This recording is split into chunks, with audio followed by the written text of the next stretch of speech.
10 kata yang positif yang menanamkan kepercayaan dan rasa bangga diri sama anak kita.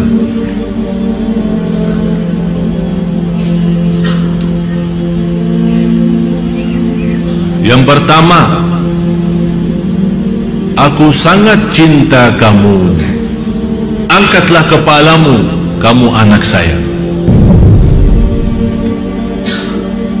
Faham bahasanya? Ngerti kan? Bagaimana caranya Anda menyampaikannya terserah. Saya cinta sama kamu, tidak usah pakai syarat-syarat. Bebaskan, saya cinta sama kamu. Angkatlah kepala kamu, karena kamu anakku. Yang kedua, saya bangga dan bahagia punya anak seperti kamu. Ini satu kata yang saya selalu suka ucapkan sama anak saya. Sambil lama-lama beliau menjawab, saya juga bangga punya ayah seperti Syekh Ali.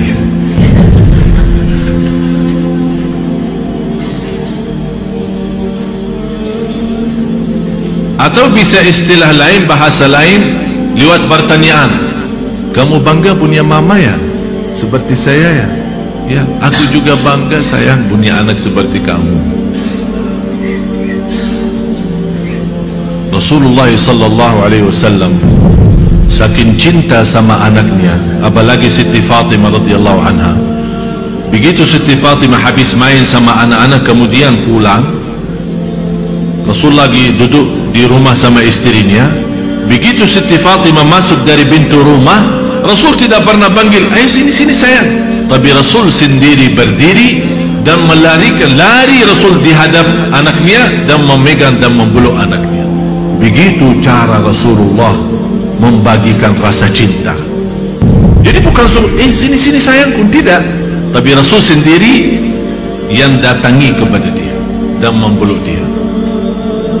Rasul SAW suka kebiasaan, ada orang bertanya sama saya berhatiin Syekh kalau lihat anak-anak suka, anak-anak cium tangan Syekh, kok Syekh suka balas mencium tangannya?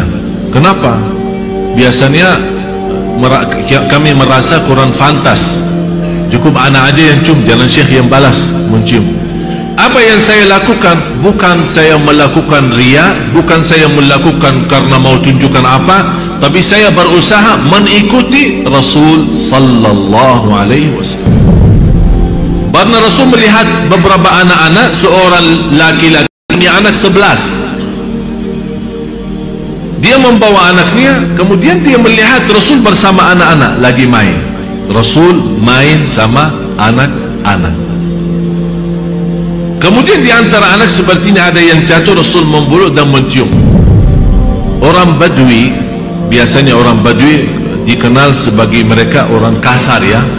Karena orang badan basir, jadi tangannya pun kasar. Dia lihat Rasul mencium anak itu, anak Badui itu heran. Rasul emang suka cium anak ya? Kata Rasul, ya saya suka cium anak. Kata orang itu, saya punya anak 11, tidak pernah satu-satunya saya cium. Apa kata Rasulullah? Apa yang saya bisa lakukan kalau Allah mencabut rahmah dari hatimu? Apa yang saya bisa lakukan kalau Allah mencabut rahmat dari hatimu? Berarti tanda rahmat Allah, kita cium anak kita itu menjadi tanda rahmat Allah yang Allah simpankan dalam hati kita.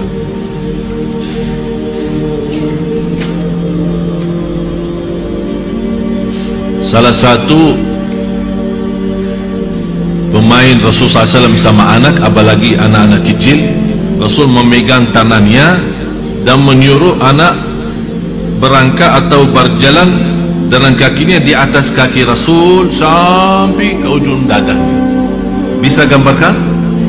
Jadi Rasul memegang tangan anak, kemudian disuruh naik jalan sampai kakinya di dadahnya Rasul, dan Rasul mencium anak itu dengan mulutnya Rasul langsung ke mulut anak itu.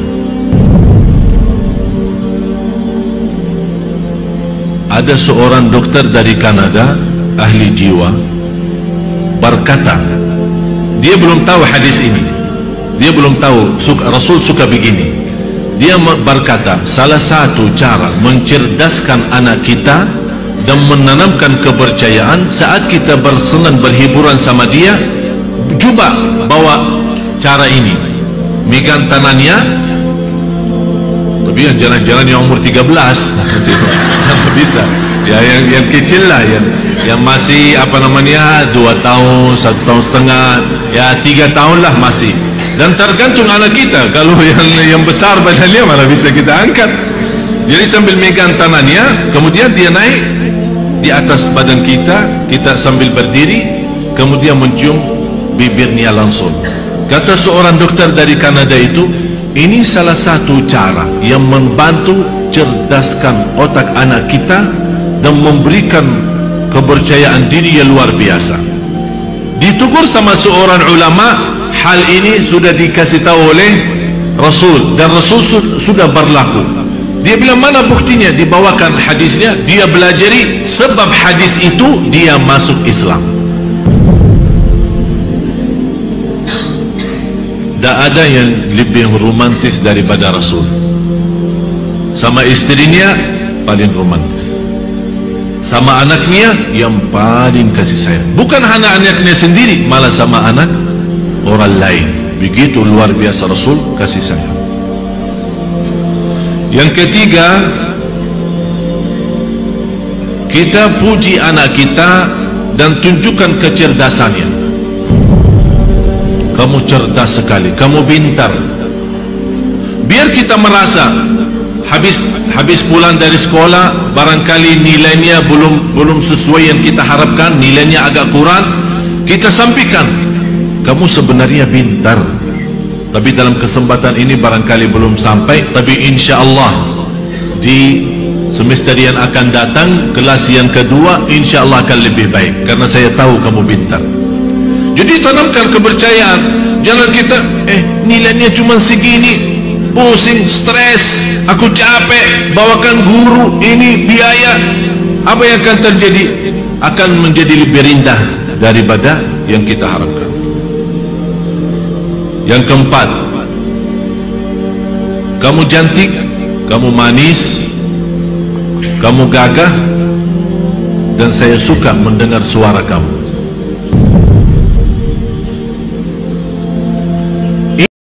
Khusus kata ini, saya punya guru namanya Syekh Sayyid Lashin, baru meninggal dunia. Punya anak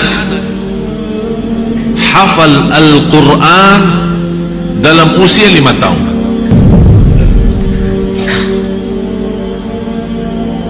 Tapi kalau ditanya bagaimana, dia bilang, saya selalu menanamkan di hati anak saya indah suaranya.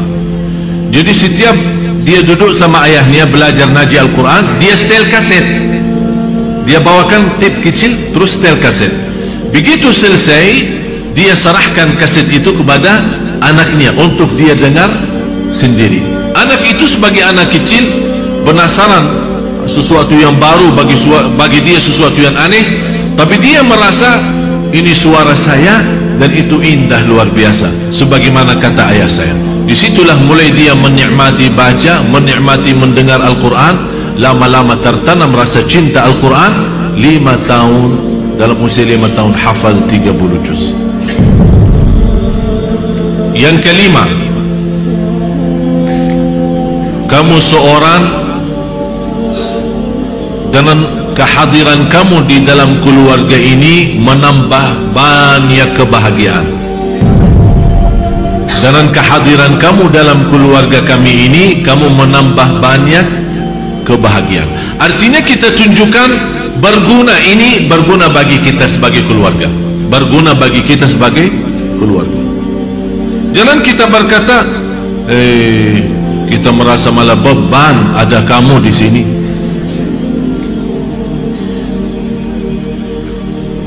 Yang keenam, kamu anak hebat dan kehebatanmu tidak ada batasnya. Dan saya kemarin di Makassar, saya tunjukkan kehebatan anak Makassar atau anak orang Indonesia umumnya. Karena kemarin saya minta sama seorang anak di Makassar, waktu kita sama-sama ke sana, acara Masya Allah dihadiri banyak jamaah. Saya minta sama seorang anak, coba siapa yang bisa sebutkan nama surah juz 30. Juz 30 dari An-Naba sampai An-Nas. Ada seorang satu-satunya, padahal anak waktu itu banyak sekali, tapi satu-satunya dia yang maju, beranikan diri, datang dan naik bangku, dan kemudian dia membaca. Tapi Masya Allah baca dengan lancar. Ada di waktu acara itu ada saya bilang kalau bisa mengucapkan dan menyampaikan nama-nama surah, saya akan kasih hadiah 50.000. Datang anak itu. Menurut saya seorang anak Indonesia, mohon maaf Bapak Ibu, umumnya anak-anak kita suka malu. Apalagi kalau di depan banyak orang suruh maju, mana bisa. Kita kadang-kadang memaksa-maksa aja sudah tidak bisa. Tapi ini bisa maju sendiri dengan tawaran, biarpun dengan tawaran 50, tidak apa-apa. Tidak usah kita berkata harus dia belajar naji ikhlas, tidak usah bagi uang. Anak kita mana bisa tahu ikhlas? Ikhlas itu uang. Bagi anak kita ikhlas itu uang. Jadi salah satu metode untuk anak kita cinta dan mudah hafal Al-Quran, kita selalu memberikan balasan hadiah. Apa itu sepeda, apa itu uang, apa itu jalan-jalan. Tapi jangan hafal Quran ikhlas karena Allah, qul inna salati wa nusuki wa mahyaya wa mamati lillahi rabbil alamin. Jangan macam-macam riak. Anaknya umur berapa? 4 tahun. Ini diceramahin lah gitu. Ini buat kita, inna salati wa nusuki, ini buat. Tidak salah kalau anda membagikan hadiah buat anak kita demi dia hafal Al-Quran. Yang ketujuh, kita selalu membawa anak kita terlibat dalam masywarah keluarga. Saya tidak pernah mengambil keputusan berdua sama istri. Mau keluar kota, mau bawa istri, saya panggil Hasan, ayo duduk, kita lagi rapat, ada meeting. Dari umur dan usia dia masih 4 tahun. Kali ini kita mau berangkat, tapi Hasan tidak ikut. Bagaimana pendapat Hasan? Mau diam sama nenek?